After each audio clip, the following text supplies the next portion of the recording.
I came from the mud. There's dirt on my hands. Welcome to Build an Iconic Life podcast. I'm your host, Chris Whitehead, and this podcast is dedicated to help you build a life with zero regrets by focusing on how you have everything you need to stand up, stand out, and live life on your terms. Let's dive right in. Hey everybody, it's Chris Whitehead with Build an Iconic Life. I've got a really special guest with you today. This is someone that has had a lot of success in their life, not only in the business realm, but also in the personal realm. And you know that when we talk about iconic, we talk about these 5 pillars of life: faith, family, fitness, finance, and having a lot of fun. Tony Whatley has not only learned how to do them, he now teaches entrepreneurs how to live a driven life with 365 Driven. Tony, I just wanted to say thank you so much for coming on the show, and let's get into it, man. Let's start with this. You're a big car enthusiast. Yeah, understatement. Understatement of the year. But you turned that not just into a hobby and a passion, you turned that into business. Would you mind sharing with everybody how you did that? Yeah, it kind of goes back to even as a kid, I've always been a car fanatic, and I think it was really as a result of my family not having a lot of money, so we got to be really handy with building things and repairing things instead of throwing things away. And so I learned to use tools and do all kinds of different things at an early age from my dad and my grandfather and some of my friends in the neighborhood. But initially I went to college to pursue my engineering degree because I wanted to go work in the automotive industry. And as I was wrapping up, I started to realize that they pay a whole lot more in Houston in the oil industry than they do in Detroit in the automotive industry. And that if I were just to stay here in my home city, I'd be able to actually afford the cars that I wanted instead of go working on them. So it was a pretty easy choice for me to stay in Houston. And when I graduated with a mechanical engineering degree, that was 98, I actually bought myself a brand new Trans Am at that time. So it was kind of rewarded to myself because I put myself through college. I was a welder, I was a construction worker, I was a waiter. To do that, it took me about 7 years going to school at night. And it didn't really scratch that itch when I was in the oil industry. I still felt that desire to be in the automotive scene. And so that's when I started building these side businesses and things in the automotive space. One, to be able to pay for my hobby. I mean, I was drag racing at the time and going once a week, and I was breaking shit on my car and having to fix it. And it got costly. It's an expensive hobby, you know? And so I said, man, what do I need to do to start a business to be able to write some of this off, get some discounts on the parts I'm already buying, and maybe build some networks around the people that are, there for the industry. And that's what I did. I initially was building these little hand-built widgets on my kitchen table when I get home from work. And I designed this little circuit board for my engineering background that was able to add 10 to 15 horsepower to an LS1 engine because it would fool the NOx sensors. So basically it would intercept the signal, fool it, and give it a different output, and it would give you more power because of the ignition timing. And I know that sounds really nerdy, and it is, but that was my first little side business as an adult. And pretty quickly I realized it didn't scale because it would take me about an hour to build each widget. I would sell those for $75, have maybe $30 in parts, so I'd net $45 per unit per hour. So essentially making $45 an hour, not bad when you're not making much money in your early salary lives or you're waiting tables. It was a whole lot better than putting the apron on and continuing to work at the restaurant. But there wasn't a whole lot of customers. There wasn't really any digital marketing trying to figure this stuff out in 99, 2000. And so that was kind of like the first thing I created. You go and you get a degree, you have a hobby and a passion. Your degree is in something that you can transition into your hobby and passion, but what it sounds like, you had zero business knowledge whatsoever when you did this. Absolutely zero. I knew how to market very well because of being in sales and working retail and working in the restaurants. Like I've always been comfortable selling, and I've sold a lot. Even in the engineering the career, I sold a lot of money and contracts and awards and things like that. But the business itself, the accounting, all the other stuff, like no, we don't know any of that stuff. Well, when did you start to apply this idea of scalability? Because I mean, you exited your first company, you did pretty well for yourself. Yeah. So from somebody that didn't know to somebody who chose to educate themselves, like what was the progression path of you going, all right, I have something, I like something, can't make money at this at scale. What did you start to transition into, and how did you start to build an actual company out of it? It's kind of funny. people see the results. Like you mentioned, the exit. I sold my first company after about 5 years for a few million, and that was with zero debt. So we got to carry a lot of cash at that deal. But the thing is, people will hear that and they think that I had all my shit figured out. Like it was like I knew exactly what I was doing. And no, to be honest, I probably left $1 million on the table in valuation because I didn't understand that part of the business either. And so it's nice to make a few million, but you could have made another million because you just didn't understand things. And so when I started that business, which was LS1Tech.com, it was really just I wanted to build a website for my car guy friends online to hang out and talk about cars, how to make them faster, how to be a better driver, how to make them look cooler, give us a direct access to the industry. So now we were competing directly against print magazines at this time. And so the manufacturers of parts and even General Motors and Chevrolet and Cadillac, they all hung out on our website. We were kind of like the number one of the in the Wow. industry after the first year. And so they had a direct line to consumer that they could get feedback on, bounce things, unveil new parts, new cars. I wrote a lot of the magazine articles back then for the new engine unveils and the new Camaro and things like that in 2010. And so we had the VIP media type credentials. But the funny thing about this, Chris, is that even about 8, 9 months into this business, I was starting to cash flow about $10,000. And I didn't have an LLC at the time.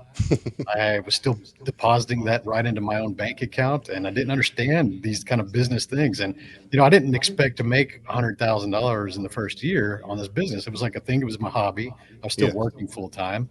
It was in the car scene. I enjoyed what I did. I created content and how-to articles and all these different things on how to do stuff. And it just grew and grew and grew. And then it was about $10,000 mark when I started to realize like this is actually a legit business.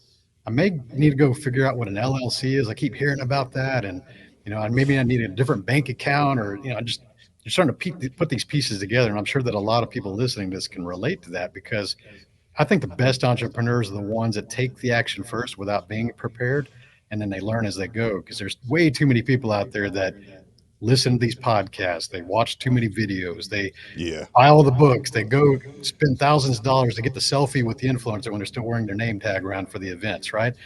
But then they don't ever start anything. And the best entrepreneurs started before they were ready, got punched in the face a few times, got smarter about that, maybe started hiring experts to teach them things to get ahead and avoid mistakes. And then you start to just be able to build your businesses from the inside out. Well, that's the question, because like you, I've been in business for 25 years and like dumb as a box of rocks for most of it personally. That's not like you. But when I finally pulled my head out of my ass, I realized that I wasn't paying experts that had a proven track record. I know that's a hot spot for you too. That have a proven track record of success. And I was trading my money for time shrinkage. And lo and behold, I was able to accomplish in 2 years what I couldn't do in 20 by myself.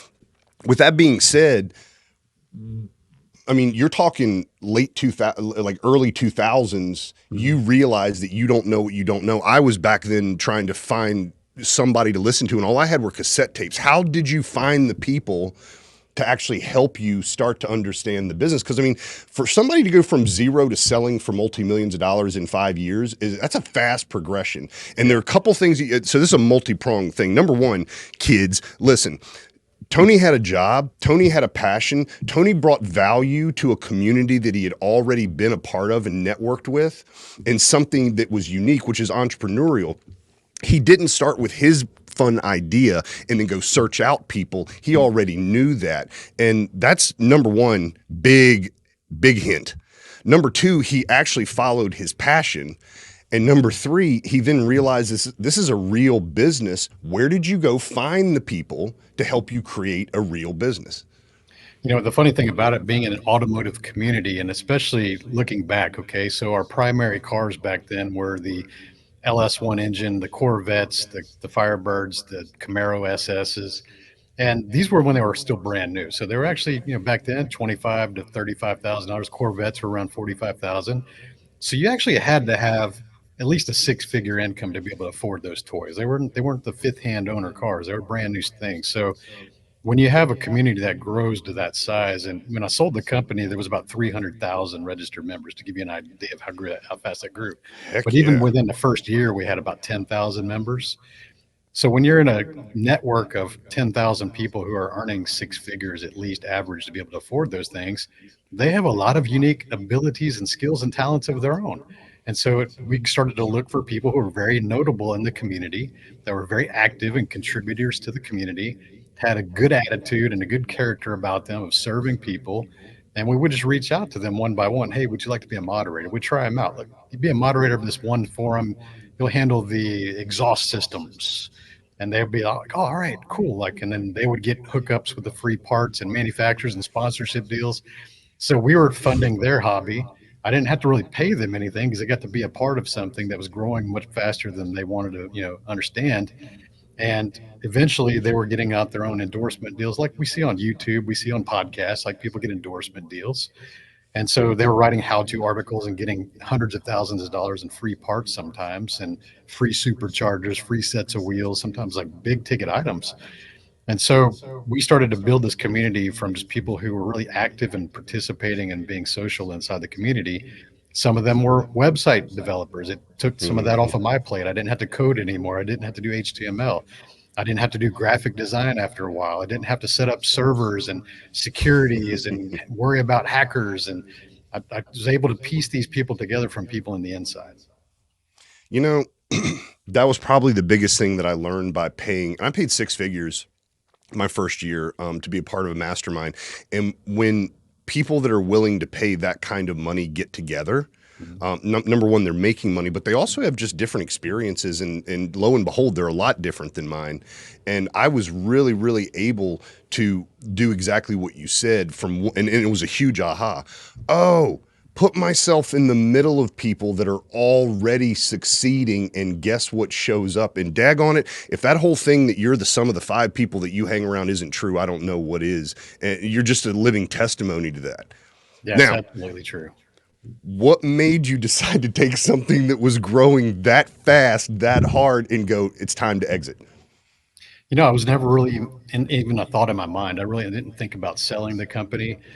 By this time, when they approached us, we were making about $400,000 a year profit. So not a bad setup. It was an 88% profit margin digital business online. So most of our ad revenue was also positive cash flow because they were prepaying us 3, 6, 12 months in advance for these advertising packages. And, to give you an idea of how busy our website grew, about 100,000 unique visitors per day. So very busy, active site, user generated content. I didn't have to have a full team of editors and people creating content anymore. We were being invited to all the major industry things to announce things for them. And we were the direct feed to the enthusiast market for General Motors. And the thing is that our name being at the top of the niche, it attracted potential buyers. And some people just didn't understand the digital marketing thing. You think about this, 2005, 2007, 2009. A lot of these private equity companies didn't really understand the value of online presence and forums and things like that. So yeah, we would get these occasional emails that say, hey, would you like to sell your company? And just for shits and giggles, I would say, well, let me know what you think it's worth. Because I didn't know. Like, again, I didn't understand this stuff. And they would say, like, we'll pay you, I always think of like the Dr. Evil scene when he says $1 million. And it's like, no, we'll pay you $100,000. And I'm thinking, oh, you want to buy an advertising package? Like, you don't even understand what this business is making, like what kind of profit is in the background. So I would just kind of laugh at those and be like, hey, we're not interested. But it was fun to see those things. Sure. And then eventually I got an email from ended up being the buyer, a private equity company that specialized in this stuff. They had a different approach. They said, hey, we see that you're the number one in the General Motors segment.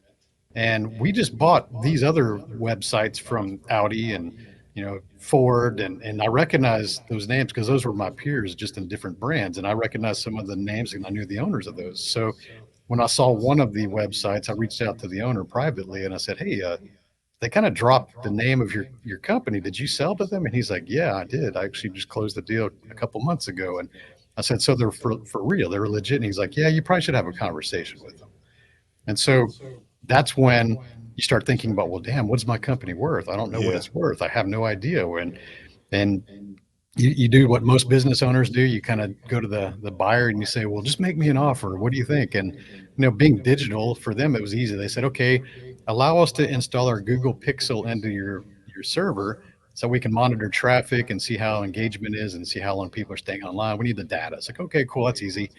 10 minutes later, I just embedded that into the server so they could track it and see what was going on.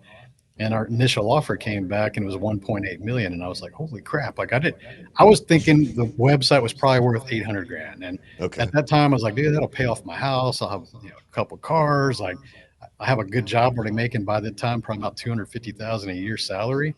And so I could have left a lot of money on the table. I'm glad that they said, hey, here's our initial offer. And then again, not understanding this, that's when I finally reached out to a corporate attorney that specializes in M&A, mergers and acquisitions. And I said, hey, here's this LOI thing they sent me. Here's the value. And he started looking at it and he had to go talk to some of his digital partners because they didn't understand digital assets at the time either.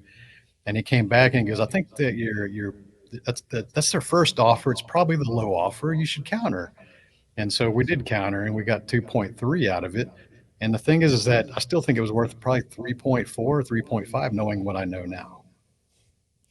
Talk about some of the experiences that you had actually setting that deal, like truly inking to getting the check. What was that like? Man, it's when people go through a acquisition of their company, what they don't prepare you for is the roller coaster of emotions. And so when you're a leader of something, whether you're talking about your employees, your staff, or the community that you built, you have these, negative things in your voice about, being a sellout. Everybody hears that, like, because you see people sell their company and you get all the critics that are sitting in the cheap seats. It's like, oh, he sold out. And I'm thinking, you don't even have the opportunity to sell out. So why are you being a critic? Like, you would take that deal because it's life-changing money when you go make a few $1,000,000. And so you kind of go through that. Am I selling out or am I doing the right thing? Is this the right time? Is it still on the upbound swing? Like all these different mind things. You wake up in a different emotion. And there's always some kind of a setback when they're going through due diligence and they find something and then they make a big deal out of it. Then you find the proof that, squashes their big deal and they're like, and they go back on as planned. And It's like they're slapping your baby around, isn't it? it is, man. They go back 3 years on your books. They look at every single number. They scrutinize everything, not trying to get a better deal, but just to prove that it's worth what you say it's worth, right? That's the whole objective with acquisition. Because a lot of times, especially when you get on social media, people are talking about like, I'm a 7-figure this, I'm an 8-figure this, blah, blah, blah. It's like, who gives a shit? What's your net profit? What's your EBITDA? Yeah. What's your seller discretionary earnings? Like the real numbers are what matters for valuation, because you and I both know 8-figure owners that are losing money every year. So I would say that 6-figure entrepreneur that's selling hot dogs on the corner is actually a better entrepreneur if he's netting positive, And so you go through that whirlwind emotions, they're looking at all the details. You feel very exposed and vulnerable. I mean, even if the NDAs are signed, like there's still probably dozens of people on there and still looking through all that stuff. And you just kind of feel like, man, I hope this is good. And you're already kind of mentally counting the money in your head, which you should never do. That's like a rookie move. Like never count the money in your head or think about what you're going to spend it on before it's actually wired to your bank account. And so it's not realistic to you. I grew up without any money.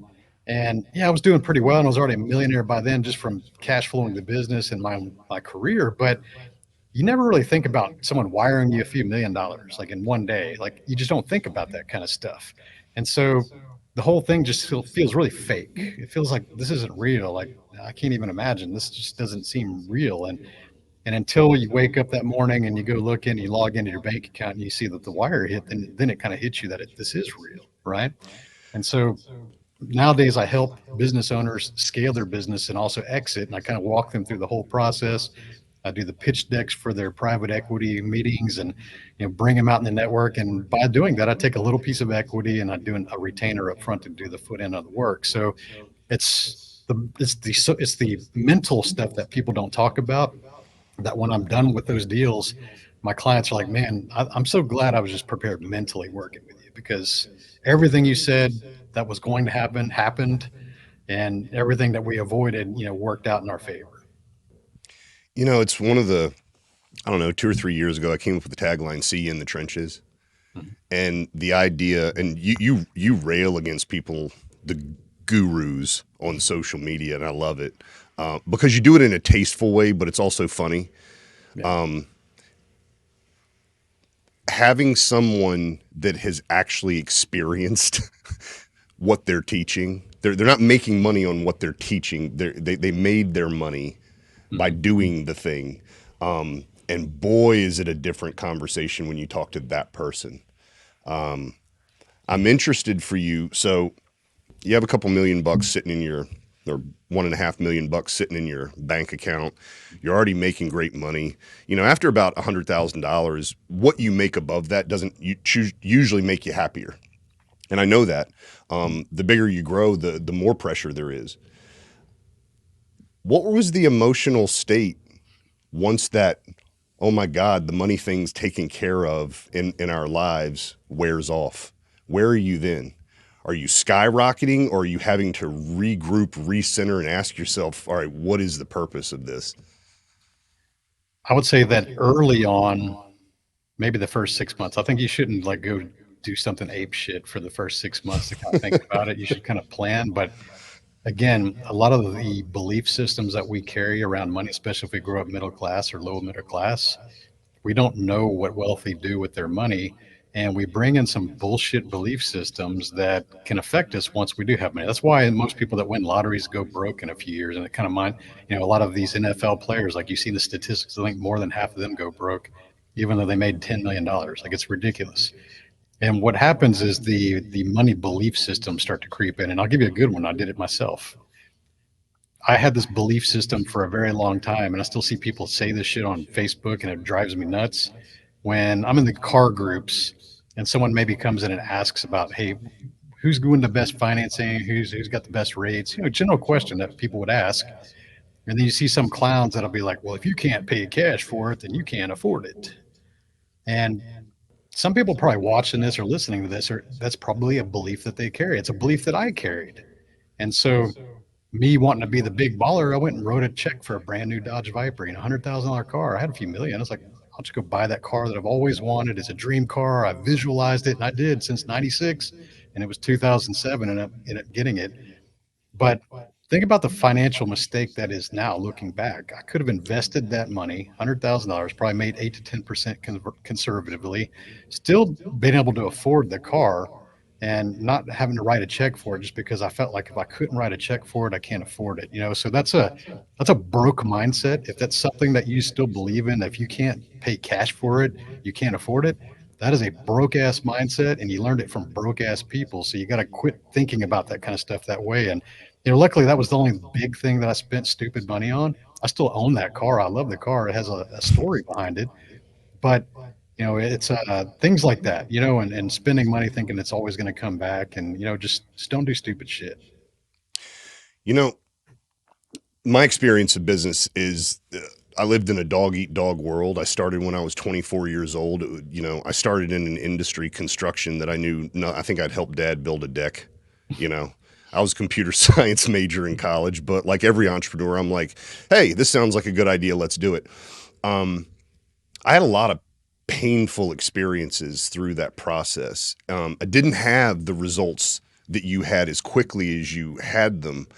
Didn't follow the path that you followed, didn't use my brain the same way that you used. And I'm interested. You said you started in 98. Yeah. We're at 2023. It's 25 years. That's exactly when I began my business as well. There were yellow pages. The internet was, still at 9600 baud, if I'm correct. I could download a syllabus from college, go to class, drive all the way back to my apartment, and it was still downloading the first page. Yeah. Like, it was intense. I had no knowledge.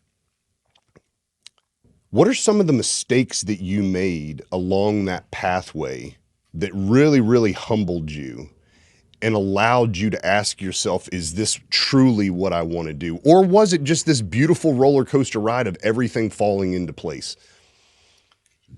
Looking back on a deal like that and carrying that forward to your next businesses, I did a lot of things right and I did some things wrong. But one of the biggest benefits I had was understanding what the buyer wanted in my business and what they didn't want. And so I had also built a vertical, which was retail, selling high-end custom wheels for cars. At the time, I had no advertisers on my website selling wheels to the biggest car market that was buying wheels. And so I was referring all this stuff out. And eventually I was like, well, I'm being a dumbass here. Like, people are coming to me for advice on what fits their car and what wheels would you buy and where'd you get those wheels? And I would just refer this over and over and over and not really think about it. And I started realizing, like, man, I just need to create a separate business that sells wheels. Like, why don't I be the guy that they're asking anyways? Like, why don't I be the point of sale? And I didn't understand what vertical integration and all these fancy things were. There was a need and I kept being asked. And the reason I'm saying this is because a lot of you guys out there listening to this, you probably are that point of contact for people that are always asking you for advice on something that may be outside what you earn your income from. And for me, it was car parts or wheels. I was like, well, why aren't I just creating this retail side? I have the audience here. I'll just sell stuff to them. And so I put somebody in charge of that. I did the buy-ins to become a dealer for some of the big brands. And the funny thing about that is when the buyers came in, they weren't interested in the retail side. They just wanted the database, which has a lot of value. We know that now. They wanted the traffic to be able to run their own ads and have like their a la carte advertising campaigns because they bought dozens of sites, like the number one of every site they ended up buying. And so they said, you can keep the retail. And it was a 7-figure business. They're like, you can keep that side. We don't want that side. Like, we don't want to do retail. Like, oh, you don't want the wheel business? Yeah, but you can't operate under the same entity. Just change your LLC and just go do something else with it. Oh, that's easy. Within a week, I had a different LLC. So I kept that business. I still own that business. It's a part-time thing I enjoy because I'm in the industry still. And, things that you learn is just be aware what the vertical integrations are within your own product or service line. So if you already have a set of customers that you're serving, especially if they're repeat customers, identify other products or services that you can also propose to them to be able to increase your average ticket rates, right? And so I did that and I did that and I just kind of grew it and I learned how to build websites and do SEO. And I was smart enough to put my website watermark on every photo that went out there with my customer cars and the manufacturers. And I got on my website listed on all the manufacturer websites as a dealer.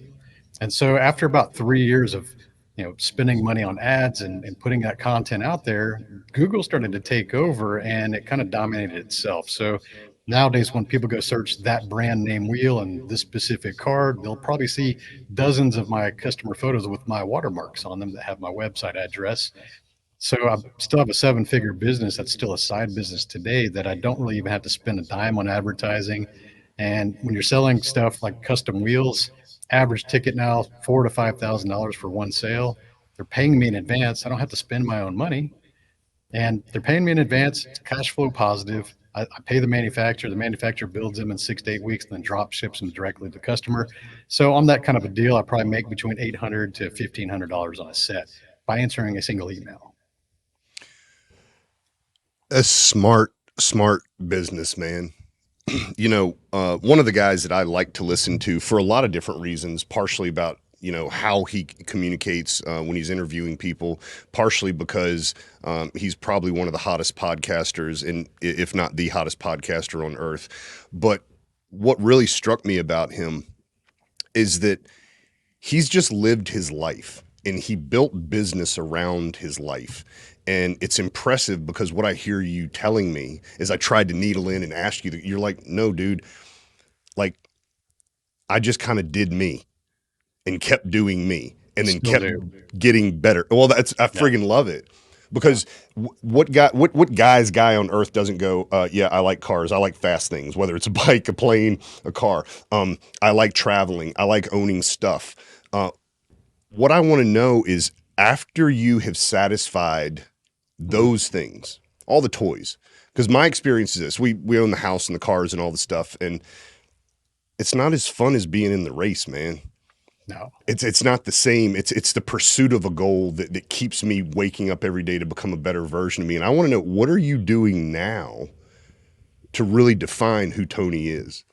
Man, that's the brunt of most of my jokes when I make fun of the gurus. Like you see me teasing people with the Lambos with their doors open and standing in front and mean mugging and trying to look tough on the camera. And just that shit makes me laugh because those of us who have had money for, let's say, over a decade, easily 10, 15 years, let's say if we have money for a very long time, we see evidence of what we call new money mistakes and dumb shit that people that are new to money have. If they're just new rich, they're doing that stupid shit. They're buying the Lambo, the cheaper Lambo with the fucking doors open and mean mugging for the camera and hoping people buy their $997 course, right? And so those of us have money. we have that stuff. If you watch our social media, you see glimpses of our lifestyle, and that should tell you, like, okay, they've been doing this for a while. You should go Google anybody that you're following to make sure that they, you can see evidence of their lifestyle. If you go back on Google and 3 years ago, they're fucking, waiting tables. It's like, yeah, I don't know if I believe them exiting companies, so use your common sense. And so I'll even tell you a short story here. When I there was a time when I had 10 cars in my driveway. Okay. And I spent all day one Saturday washing and detailing all those 10 cars because I want to make sure I got a fucking photo that had all of them in there. Because this time frame, this is around 2010, around that time frame, 2010. Okay. And so I'm getting all the cars lined up in front of my shop, and it was a pretty cool shot, but I couldn't get all the cars in one shot. So I ended up, going to buy a fucking like 10-foot ladder so I can climb up on a ladder with a wide angle lens to be able to snap all the shot. And it was a really cool shot. Like, people loved the shot. But I still remember as I was climbing up that ladder with the camera in my hand that I felt like a fucking D-bag. I just felt like the total fucking D-bag. Like, I can't believe I'm climbing up a ladder to take a picture of all my cars to go post them on the internet. My conspicuous consumption. Dude, and people loved it. The photo inspired them. I mean, it's a good example. A lot of you see that kind of content out there, but internally, it just didn't sit well with me because I'm not the kind of person that would always brag about shit or that false humility shit. I just felt like a D-bag, and I just said, well, I'm just going to put it out there, and people will take it however they wish. I get it, But looking back now, yeah, I've got a lot of cars, but I don't post them. I don't do that kind of shit. You might see a glimpse of things I'm driving, or if I get a new car, I might take a picture of it. But it doesn't fulfill me like I used to. I still love and enjoy the things I have. I'm very grateful for the things I have. I love to go experience things. But nowadays, I enjoy traveling and spending time with my wife and my family more than worrying about the material items, because I also was in a car accident racing cars in 2015, which is the reason I do what I do now. I hit a concrete wall at 130 miles per hour at the drag strip, and I thought I was going to die in that moment. And so I'm sitting in the back of the ambulance looking at the wreckage out the back of the door, and I'm thinking to myself, what if I would have died right there? And it's like 10 p.m. It's the last run of the night. I was like, what if I would have died right there? What if my wife what would she do? Like, what would my kid do? And then the next question that kind of popped in my mind was, had I died, how would I have been remembered? And that one, you kind of hits you. If you're listening, if you were to die today, because no day is guaranteed, how would you be remembered? Be really serious, be really honest with that question. And unfortunately, I had a really fast response in my mind at that time, because like most humans, we compare ourselves to our network, our friends. And then you think, oh, well, I was kind of like so-and-so that died last year. He and I were kind of alike. We compare, right? How was he remembered? Damn, I didn't like the answer. Nice, rich guy, cool cars, gone too soon. And that phrase just sticks in my mind, even it's been years. Nice, rich guy, cool cars, gone too soon. And the reason you formulate that response is because that's how that guy was. You look at all the people making comments. Oh, man, he was so nice. Oh, man, very successful. Oh, he had a really cool car collection. Oh, man, he's gone too soon. Hope he's upstairs racing, with the big man. You see these comments. It's a pattern. And so what was missing was impact. It was like this impact was the glowing neon light that was missing from that statement. He changed my life. He impacted my life. Yes, we all have done that on a small scale. We've impacted our families' lives. We've hopefully impacted our closest friends' lives, and anybody's in a real close proximity, especially if we're an introvert and we don't put ourselves out there. So I have definitely made former employees multimillionaires and built some big companies with my friends, but they were always telling me I should be doing this for everybody. And to be honest, I was just hiding because I didn't like the criticism or the fear of judgment, and I had a very comfortable life. So I didn't want to be out there, and I had stage fright, and I didn't want to be on cameras and all that shit.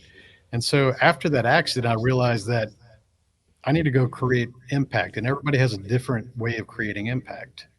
So to me, my reason for impact is, how do I give people the confidence and the courage to go start businesses and teach them business principles, things I have a lot of passion for. I love cars and I love business. Those are the only two things I really study, and I've always been that way since I was a kid. And so the best way I'm going to impact this world is by teaching people confidence and business principles. And that's when I left that oil and gas career in 2015. During that accident, I just said, I'm not coming back to this industry. People thought I was crazy. I started hiring a speaking coach to be a better communicator. I wrote my book. The podcast came out in 2018. And so it kind of became that. And, you know, I've got clients now even that worked with me 20 years ago. They were my staff members 20 years ago that have come back. I've helped them build businesses for the last 15 years. And they keep coming back and they want to work with me and get to that next level. So you don't get there by being fake and doing bullshit.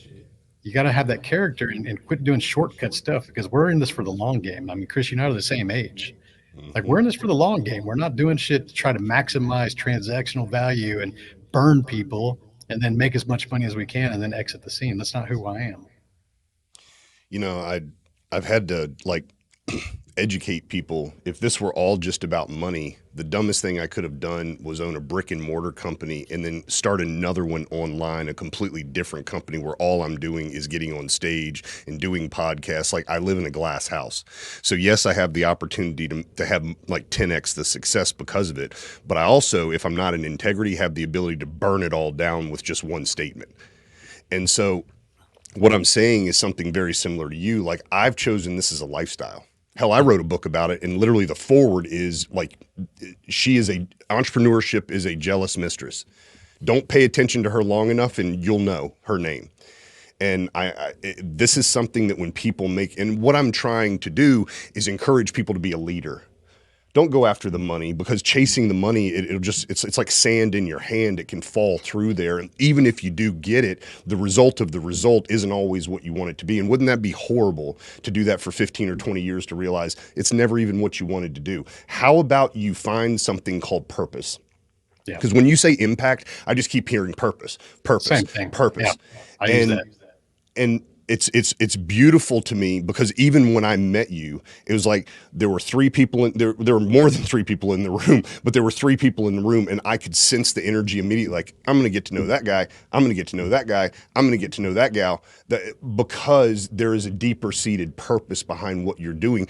And it's and for us, like, we both have kids that are not kids anymore. They're adults.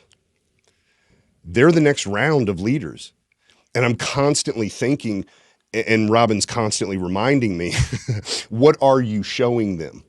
Mm-hmm. And if I were to go today, could they take everything that I've done and do something with it? Because that's my job now. That's my role. And for these people that are in their late 30s, I'm going to tell you, late 40s comes real quick. I don't know how that happens, but it just does. And we have to pass that knowledge along. But more important than the knowledge is the wisdom part. And that's what I'm proud about you doing, because you are the real deal, man. Like, you have done what you've done. You will not let yourself get out of integrity from anything I've ever seen you put out there. And yet you keep dropping clues to other people how they can get there as well. And from what I know about you, you don't just say, oh, I'm a great fit for whatever you want coaching. You have a network of people now that you can refer people to that can actually get them the results. So we're a collective. Yeah. And I want people to know that, because mass media is out there saying that everybody's separated, that we're not going to make any money, that the economy is going to ruin everything, that America is going away. I guess so, if you believe in that, or we can invest our time fighting the good fight. And that's something that I see you doing. What's your next biggest project that you're doing right now? Let me add to that before we go on that question. The beauty of working with people who don't need your money is they're going to give you the truth. Yeah. That's the hard part. I mean, we saw Elon Musk on the stage last week, upset about people pulling their ads, and they were trying to blackmail him. And he's like, go F yourself.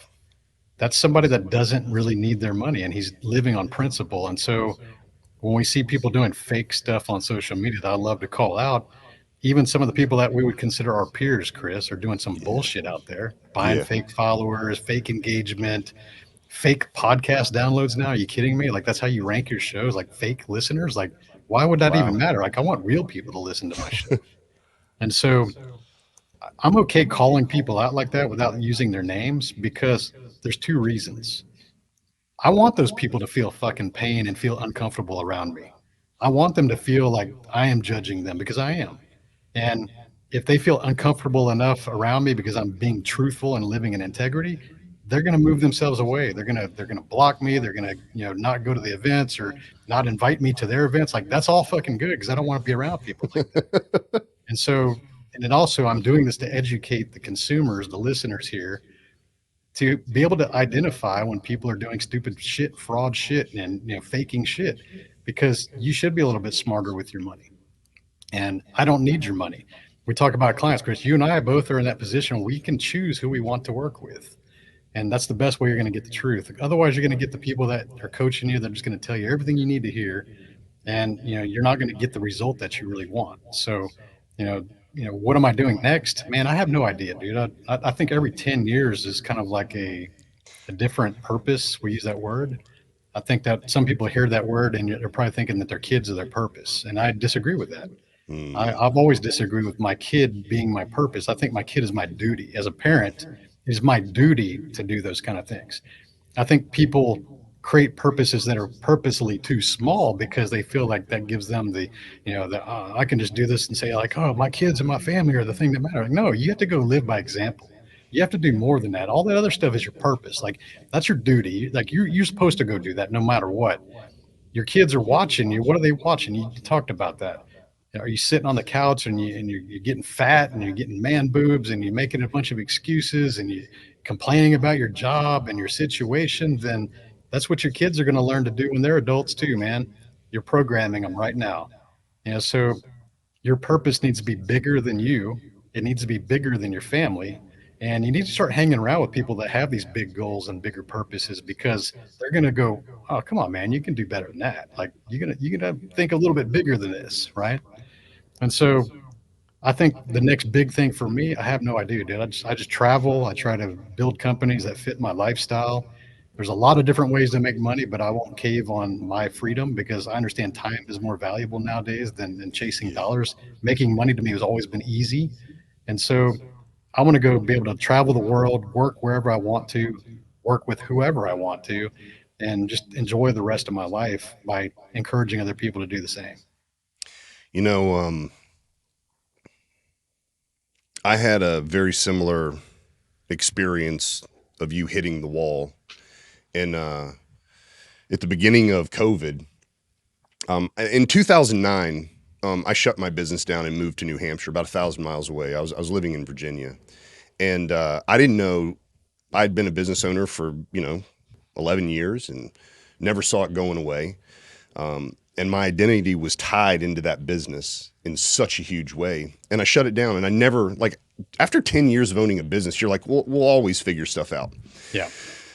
I come up here and I get an email from Home Depot saying that they're not going to deliver to homeowners anymore. And I misread it and thought, even though I'm an essential business, like, our income is stopped. And I just made some very big purchases. So I sat there and fretted for the rest of the evening, and I went to the local liquor store and I purchased a stupid little bottle of liquor, and I hadn't eaten all day because I was nervous, and I just sat there sipping on it, reading emails and thinking about the doom of my life. At 11:30 at night, I woke up in my office chair and said, oh crap, I got to go home. And I got in the truck and I started driving, and I made it to about a mile away from the house. I was only 6 miles away to begin with, and I ran into a tree and I got a DUI. Besides that being about a $500,000 mistake just on the personal level, it was another $400,000 mistake on the business level because of who I had to hire I couldn't drive for a while. But worse than that, see, that was Russian roulette for me, because you think that's the first time that I'd gotten in a car and driven when I was drinking? Absolutely not. No. It was the time the bullet was in the chamber. That's it. Nobody can be if they've ever done that. People will judge. They just haven't been caught.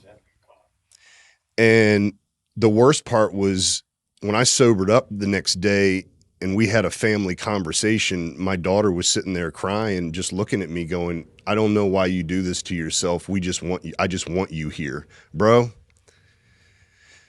you could have heard a twig snap. That was my back. All that weight I was carrying, all that fear, all that stuff. And it was because Chris wasn't giving Chris permission to do what Chris already knew to do. I was playing that game that you just spoke about. And that was when I finally decided to fully lean into my purpose. It has not been easy since then, but boy, has it been worth it. And the relationship first with Robin, then with our kids, then with our community, all because I chose to stand up and to chose that what I did in the dark is just as relevant as what I'm promoting out into the world. And that's why it actually meant something to me about the brick and mortar and the online. Like, I was one of those guys that was highlighting all of the good parts while not really talking about the struggle. Yeah. But because I've been a business owner for so long, I know those struggles. And you know those struggles because you've helped so many people.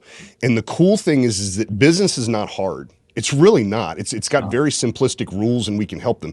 What gets hard is how we do this and who we do business with.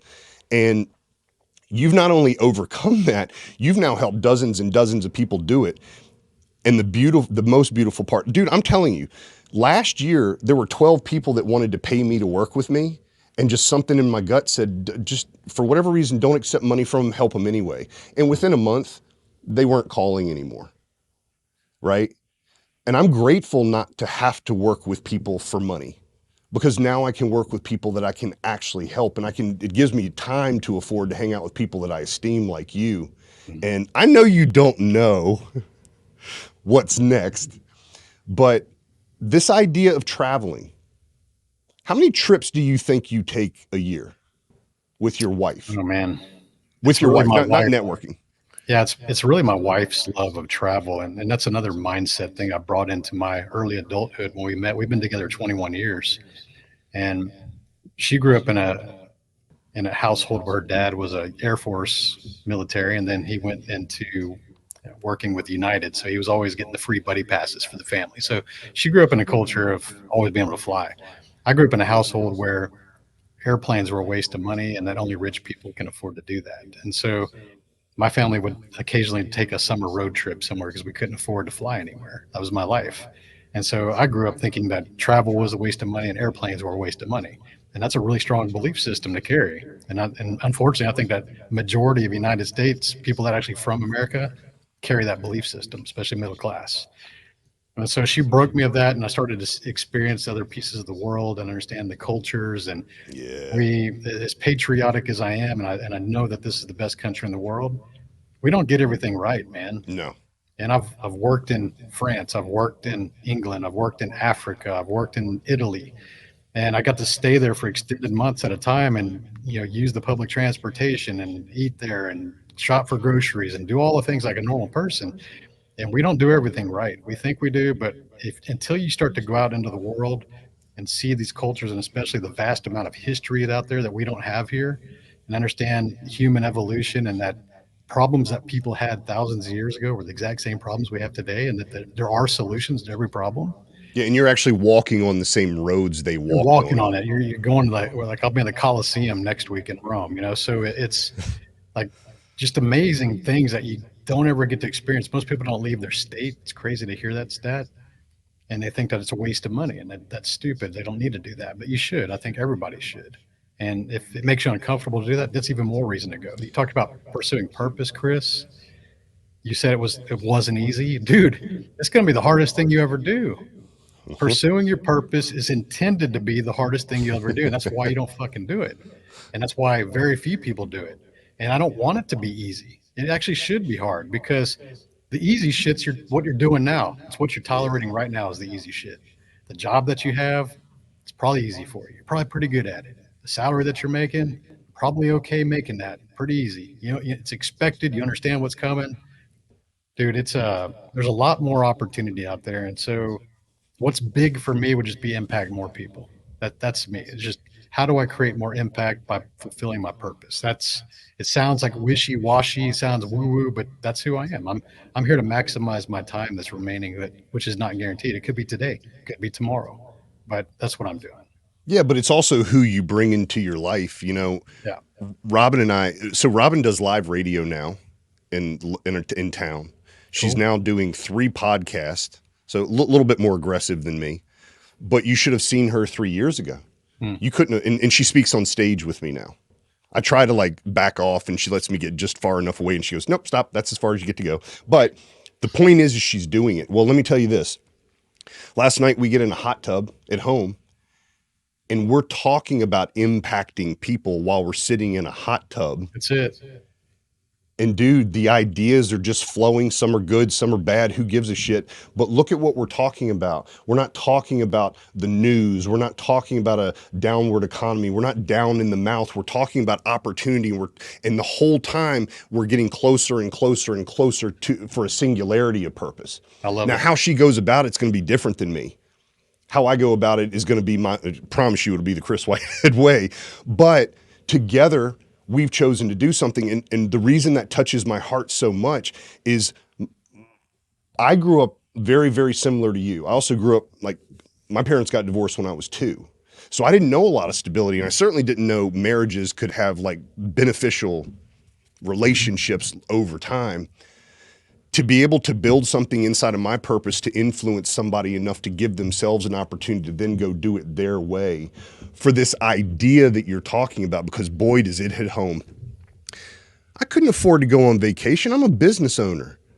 Oh. What are you talking about, Robin? We can't go there. We can't do that until I had $500 in a checking account that my business mentor loaned me because we had already done a Punta Cana trip. And I'm like, Lonnie, I don't have any cash. And he's like, I put 500 in for you. And then over the years, Robin's showing me that we're creating memories with these children and the things. Do you know our 21-year-old daughter went with her boyfriend on a cruise by themselves to the Caribbean? Like when I was 21, Tony, I wouldn't have known how to buy the ticket to get on the ship. I would have thought it was a waste of money. I would have thought, man, what kind of car parts could I buy with that money? It's like, we don't value memories. We value material items. And when you get older, you realize that the memories are actually far more valuable because, think about this, Chris. Every single memory that we have, good and bad, for our entire lives is based on some emotion that we felt, whether that was joy, love, anger, fear. All these strong emotions are what create the anchor for that memory. And if you didn't feel an emotion when you're going through something, you're not going to really remember very much about it. It's the emotion that creates the anchor. So if you remember that and you think about making it, to your timely deathbed and you're looking back on your life, you're not going to really worry about all the cars that you owned and all that shit. You're going to think about the experiences that you had and the people that you got to spend time with. And you're going to start to realize like that was the real value. And I'll give you a good example. Yesterday I put on Facebook, I made this post. I kind of just had something pop in my mind. I was looking through my phone for the past year. Here we're in December. And I was just looking at the photos of all the travel and all the different things and the events and, some of the photos even with you and stuff in there. And I said, you know what? I think too many people are scrolling on social media, but they should be scrolling backwards on their phone to look at things that they're grateful for. And so powerful. I said, okay, I'm going to create this post. I said, take a moment, take a pause and scroll back the last year, the photos on your phone. You have a lot to be grateful for. Please share your favorite photo below. Real simple post. Dude, like 200 comments or something? Yeah, it's like 200 something comments, but 99% of those, here's the key, 99% of those are photos with people. Mm-hmm. It's not photos with their car. It's not photos of their hunting trip or stuff like that. It's photos with them, their family and their friends. Man, what you just said about memories is called catch a clue moment. We have this time now where we have cameras and they're more photos than ever. How many times do you actually invest, not you, Tony, but you listening right now, how much time do you invest scrolling back through your phone and remembering? Because I have thousands of pictures saved on external hard drives. And if it weren't for Robin, I'm telling you, there's a spice to life, and it's good to have this, even inside of your own company. There's a visionary, there's an integrator. So there's somebody that's putting the vision together, there's somebody's making it happen. In a good relationship, oftentimes there's somebody that's driving, and there's somebody reminding you to slow down and smell the roses. Yeah. And I think it's beautiful, and I think it's even more beautiful that people are showing you that their photos are with other people creating memories, whether they're consciously creating them or not. They're setting their intention all the time with that. Yeah. I think that they just look back through their photos and they go, hey, that was a happy moment. That's the photo. Not really thinking that that was a person versus a material thing, you know? What would you, looking back, over a 30-year career, what would you tell yourself, if you could go back then? I know that's kind of a cliche question, but Yeah. it's just from interesting people, it's actually interesting to hear what they would say. I know the answer to this, and I've actually shared it in different interviews, and it didn't really take me too long to think about the answer.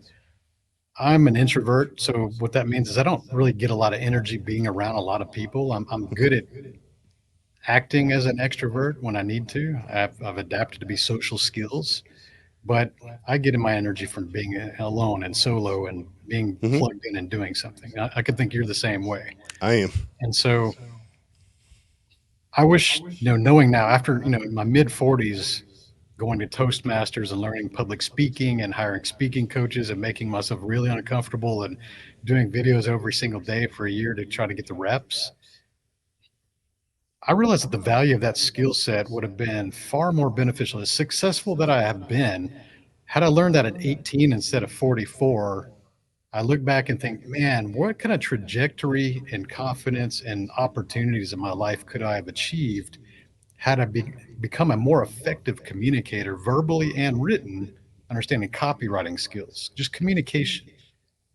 It blows my mind. I did really well socially, but the tactics and learning how to speak influential and get people's attention and have them hear you, like these are things that if you've never been formally taught, you don't know what you're missing until you go through that. And so I wish I'd have done that at 18. It's really smart. Robin hired an acting coach. Yeah.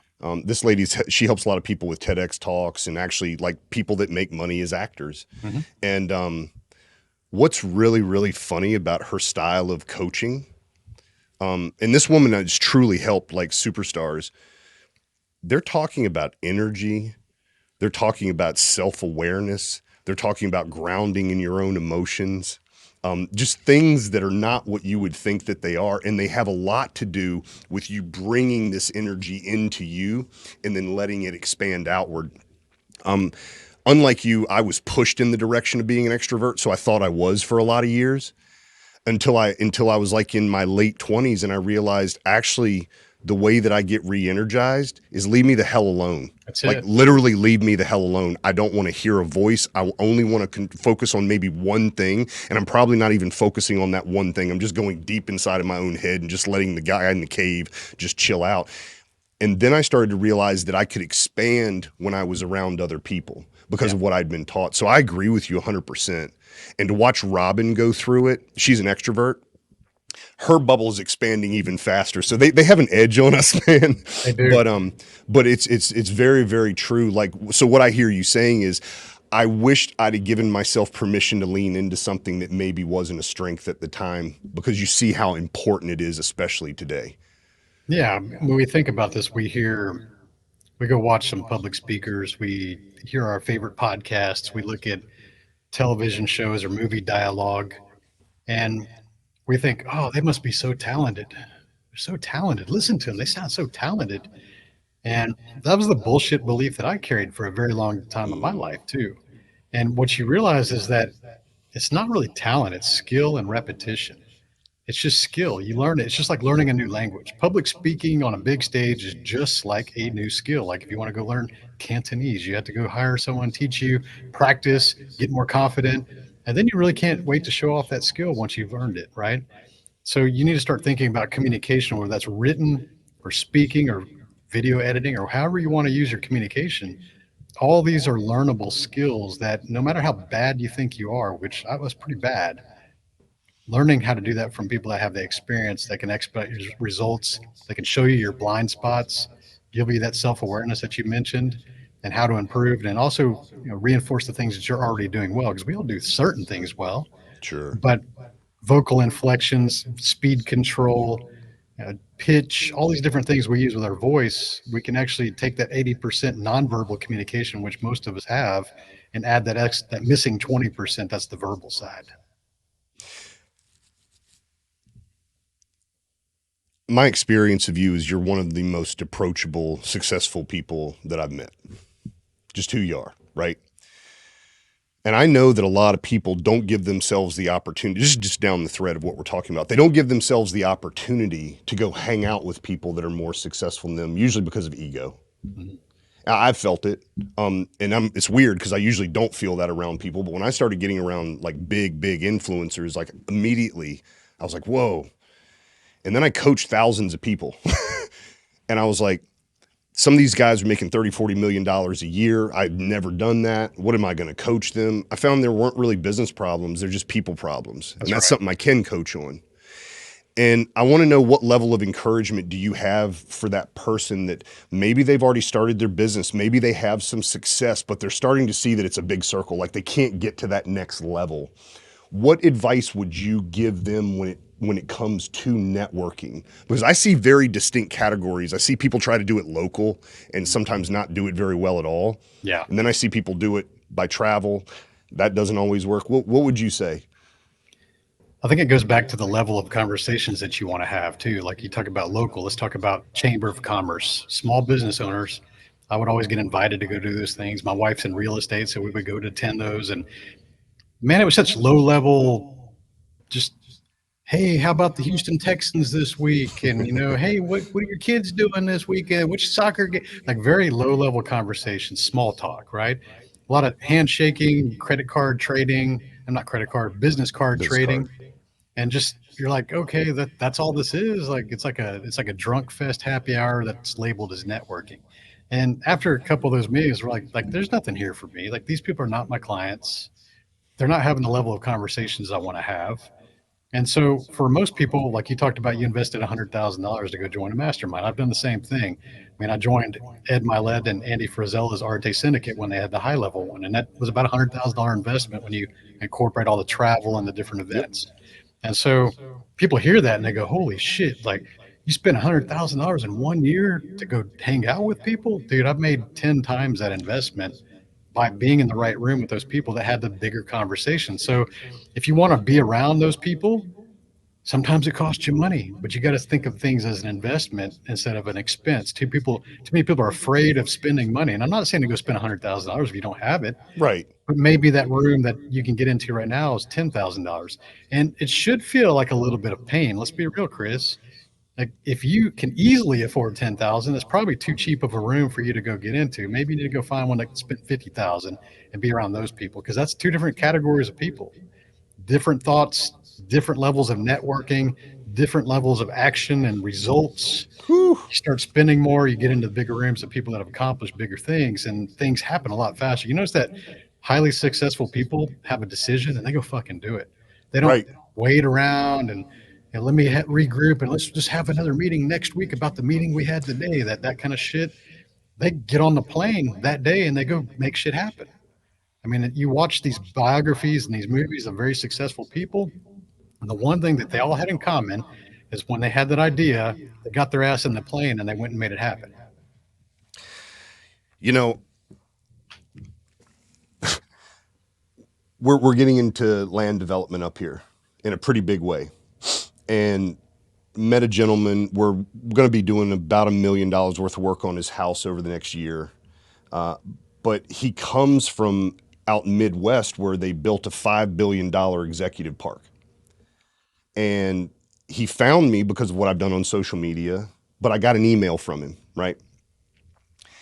And he's exactly what you described. We had a meeting about the conversation. The next conversation was, here is a $15 million buy if you want to go do it right now. Here is, boom, the people in government that we speak to. Like there's no game going on here, and there's no talking about doing stuff. And as far as an entrepreneur goes, do you know how refreshing that is? Just because I don't need to talk unless we need, and I'm also an introvert. So it's like, as much as I do talking, like I don't want to talk if we don't have to. And it's a different level of human being because of their intentionality of what they want to accomplish. And I love the fact that you bring it back to, it's the level of conversation people are interested in having. Where have you found the best pockets to find those? Because I mean, you've joined multiple things at this point. Mm-hmm. where have you found the best ROI and how did you go about doing it? Like, how did you begin your research to go, I think I might be interested in joining this group? I've only joined Arte Syndicate because Oh, one, I've known of Andy for several years from the car scene. He's a big car guy too. I knew of him before he was Andy Frisella with MF CEO. So he was hanging on the Dodge Viper forums and the Ford okay. GT forums. And anybody that hangs out in those forums, they're usually business owners. When they have more than a few cars, they're usually not employees unless there's some executive at some Fortune 500 company. Because let's be real, you can't own a driveway with 10 cars if you're working for somebody, mostly. Yep. And so, when he started his podcast, I was like, oh, I'm curious. Yeah, maybe he'll talk about cars and stuff. It was about business. Like, oh, cool. Like, I have a lot of that. And I love that too. So, I was listening to MFCO for a very long time, and I enjoyed listening to Ed Milet as a speaker. So when I saw him at 10X Growth Con in 2018, I was like, man, I'd love to learn public speaking from that guy. Like, he was the best speaker of the whole 2-day event. And so those two combined about 6 months later and launched the Arate. And so that's when I joined it. And I was like, dude, these are the two guys. Like, that's it. And I'm a community builder myself. And so I'm more focused on building my own community, my 365 driven. I got about 4,000 people in my community. So I think that for people that are looking for pockets, go find people that have resonating with your core values. Like I'll relate this to you a little bit, because I think that too many people, they get enamored by the follower count of some of these gurus, right?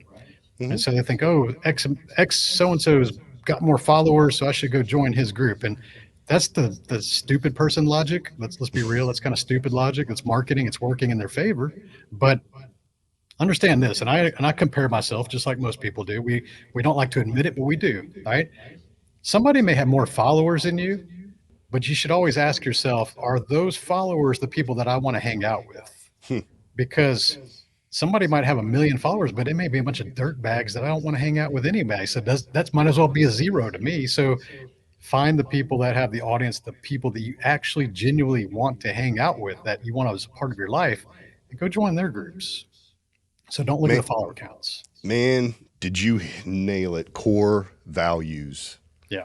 If people can remember one thing, and because this is a lot of what we coach on, I believe that most people do not know who they are. And I believe that most people do not know what they want. Yet you expect that something favorable is going to happen. Well, most people will invest more time pretending about what they want, pretending because they're not taking action. Yeah. While never getting to who they truly are, which is what this episode has really been about the whole time, impact. You can't give impact unless you know what you can deliver.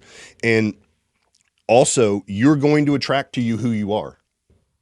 And your message better resonate with that, and you better understand that. And then we can get into how we can increase the lifetime value of a customer. Then we can get into scalability. Then we can get into selling a business for huge profits when you do it the right way, which is what you teach people. But here's where it begins. Know thyself. Yeah. And then go find other people that have similar core values to you, because most likely you won't be surprised when they make moves. That's all I'm hearing from you. Yeah, that's all core values and long-term integrity. Your integrity should last you a lifetime. And when you waver on that, you always get bit. Yep. Karma always comes back around. You do shortcuts and you do shit that's kind of sketchy, it's always going to be discovered. So don't do that shit. It's like advice that we should be giving our 5-year-olds now. Don't do that shit. It always comes back. Always. Tony, if people wanted to find out more about you, if they wanted to read your books, how can people find you and get to know more about you? Yeah, thanks for the opportunity. My website is 365driven.com. That's also the name of my podcast. And the book is called Side Hustle Millionaire, and it's available on Amazon, so you can go find it there. And everything's on my website, though. I keep everybody going to one place, 365driven.com. And besides this trip that you're taking overseas next week, what do you have planned coming in the next 6 months? Planning on being anywhere, speaking anywhere, doing anything bigger? No, we're actually we're going to go have dinner at Andy Frisella's house next week, and then we're going to go to Paris, then Italy, then end up in Athens, Greece at the same time. So kind of the holiday vacation, and I've got a few different events that are coming up also at the end of next year, like springtime, as well as speaking. So a lot of different speaking events. I'm always looking for more stages. I enjoy getting out there, hanging out with entrepreneurs, and I know you do too. That's where we get Yeah. to meet each other. So, are you going to do some special trick on the skateboard next time on stage? No, I mean, those stages are pretty wobbly, so I'll keep the tricks to the skate park, you know? Well, brother, it was really, really good talking to you. I really appreciate you taking time. I'd like to get you back on here when you feel it's time for you to get back on and have something to say. This has been amazing. And everybody that's listening to Tony right now, I'm telling you, go find out about this guy. Give him my highest recommendation. He's a man of integrity. He's done what he's teaching others to do, and he's the kind of person that you want to be friends with. Appreciate that, Chris. And we're going to get you on my show too, man. We're looking for that second conversation. All right, brother. Take care, everybody. Have a good one. I came from the mud. There's dirt on my hands. Strong like a tree. There's roots where I stand. Hey, friend, if you enjoyed listening to this podcast, please leave a review and subscribe to catch future casts. If you really enjoyed this episode, make sure you share it so others can benefit from it as well. I'll see you in the trenches. Try to catch me howling at the moon.